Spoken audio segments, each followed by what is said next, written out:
चलिए। जी, थोड़ा अपना परिचय बता दीजिए। जी, मेरा नाम बलजीत सिंह है। मैं पेशे से चार्टर्ड अकाउंटेंट हूँ और बैंक का महाराष्ट्र का मैं इंडिपेंडेंट डायरेक्टर भी रह चुका हूँ। यूपी बजट आया है, जी। इसके बारे में क्या कहेंगे और कितना बजट सही है? नहीं, देखिए ऐसा है कि ये पूजनीय योगी जी द्वारा ये की सरकार के द्वारा लगातार 9वां बजट है और इस सरकार के द्वारा घोषित किए गए सभी बजटों में ये सबसे बड़ा बजट है। इस बार जो बजट पेश किया गया है वो 8 लाख करोड़ से ऊपर का बजट है।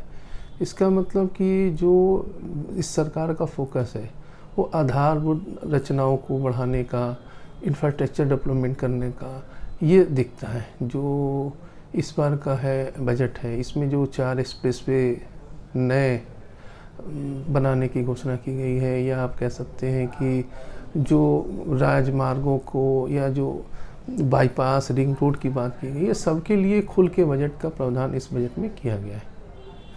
और यदि आप बात करते हैं कि इस बजट को हम जो बलिया जैसे ज़िले में बैठे हैं, जो कि पूर्वांचल का पिछड़ा ज़िला माना जाता था, उसके परिप्रेक्ष्य में अगर हम इस बजट को देखें तो सबसे बड़ी बात तो ये है कि जो आज हम लोग 20 साल से मांग कर रहे थे कि बलिया जनपद में एक मेडिकल कॉलेज होना चाहिए, क्योंकि ये 45 लाख से ऊपर की आबादी का ज़िला है और यहाँ अभी कोई सरकारी मेडिकल कॉलेज ना होने से ज़्यादातर जो स्वास्थ्य सेवाएँ थी उसका अभाव था।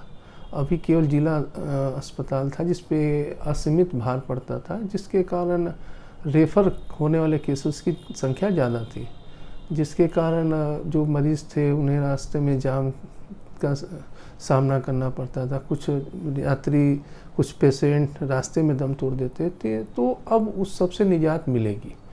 अभी तो उसकी घोषणा भी हो गई है और टोकन मनी के रूप में 27 करोड़ रुपए की भी बात की गई है। इससे ये लगता है कि निश्चित रूप से बलिया जनपद का जो चिकित्सा के क्षेत्र में बैकवर्ड था, जो उसका पिछड़ापन था, वो अब दूर होगा।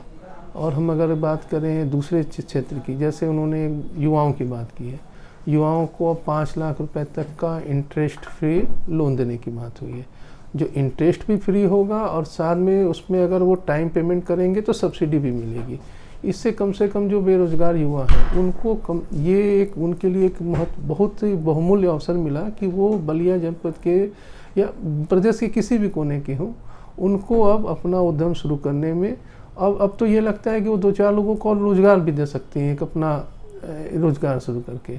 इसी तरह अगर हम बात करें और चीज़ की, तो जैसे कि जो महिलाओं में जो बच्चियां हैं जो पढ़ाई करती हैं और दूर से हैं, गांव से हैं, उनको शहर में उच्च शिक्षा के लिए आना पड़ता है, उनके लिए स्कूटी देने की बात की गई है। स्कूटी अगर मिलेगी तो कम से कम जो बच्ची पढ़ाई इसलिए नहीं कर पाते कि दूर जाना है, अब वो भी तो अपनी पढ़ाई कर पाएंगी।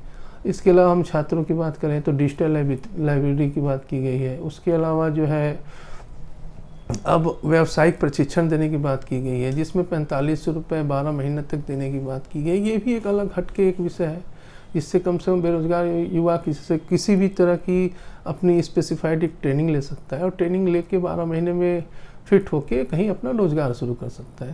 तो ये सारी चीज़ें जो हैं ये एक अच्छे उसके लिए एक अच्छा एक दिशा दिखती है, जिससे कि हम पिछड़ेपन को दूर कर सकते हैं। बाकी पिछड़ेपन को दूर करने के लिए एक और बात होती है कि हमारा जो आधारभूत रचना है, जो इंफ्रास्ट्रक्चर डेवलपमेंट है, उस पर भी ध्यान देना चाहिए। तो उस पर अगर हम ध्यान दें तो जैसे IT सिटी बनाने की बात की गई है। उसके अलावा अगर आप बात करें तो एक और महत्वपूर्ण बात उसमें दिखाई दी थी कि 2-3 जो है IIT नई खोलने की बात की गई है। कृषि विश्वविद्यालय कुशीनगर में खोलने की बात की गई। ये सारी चीज़ें जो है निश्चित रूप से ये दिखाती हैं कि कहीं ना कहीं से विकास हो रहा है, पूरे प्रदेश का विकास हो रहा है। तो ये अच्छा है, मेरे हिसाब से बहुत अच्छा बजट प्रस्तुत किया गया है। इसमें फोकस भी है। एक महत्वपूर्ण बात उसमें ये भी है कि पूर्वांचल और बुंदेलखंड 2 ज़िले हैं, 2 क्षेत्र हैं जो अभी भी प्रदेश में पिछड़े माने जाते हैं। उसमें पूर्वांचल के पिछड़ेपन को दूर करने के लिए 500 करोड़ से ज़्यादा की धनराशि रखी गई है, जो पूर्वांचल के पिछड़े ज़िलों के डेवलपमेंट में काम आएंगे। तो उसमें अपना बलिया ज़िला भी आएगा। तो निश्चित रूप से ये जो हम लोग कुछ जो काम रह गए हैं उसको भी हम इस योजना के थ्रू पूरा कर सकते हैं। बाकी अगर हम बात करें तो इंफ्रास्ट्रक्चर डेवलपमेंट भी इससे हो सकता है।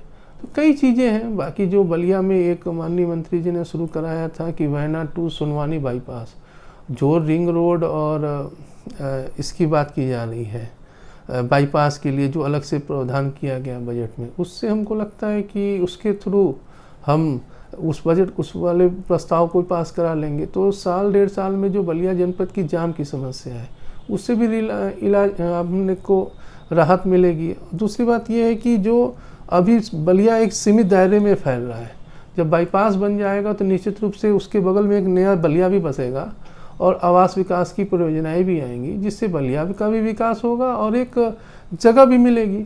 उसी में हम चाहेंगे तो इंडस्ट्रियल कॉरिडोर भी खोल सकते हैं। इंडस्ट्रियल कॉरिडोर के तहत हम चाहेंगे तो फूड प्रोसेसिंग यूनिट्स भी ला सकते हैं। तो कई चीज़ उससे हो सकती है। बाकी कटहल नाले की एक सफाई का प्रोजेक्ट भी आने वाला था, हो सकता है कि वो कहीं ना कहीं इसमें पास हुआ हो। उसके थ्रू जो कटहल नाला जो अभी गंदगी का पर्याय बना हुआ है, हो सकता है कल की डेट में वो मॉर्निंग वॉक की जगह हो। तो ऐसे कई कार्य किए गए हैं। कुल मिला के मैं अंत में माननीय योगी जी को, माननीय वित्त मंत्री सुरेश खन्ना जी को और अपने ज़िले के विधायक और परिवहन मंत्री श्री दयाशंकर सिंह जी को भी बहुत बहुत बधाई देना चाहूँगा कि उन्होंने एक विकासोन्मुख और बहुत अच्छा बजट पेश किया है, जिसके थ्रू निश्चित रूप से प्रदेश का, पूर्वांचल का और अपने ज़िले बलिया का भी विकास होगा।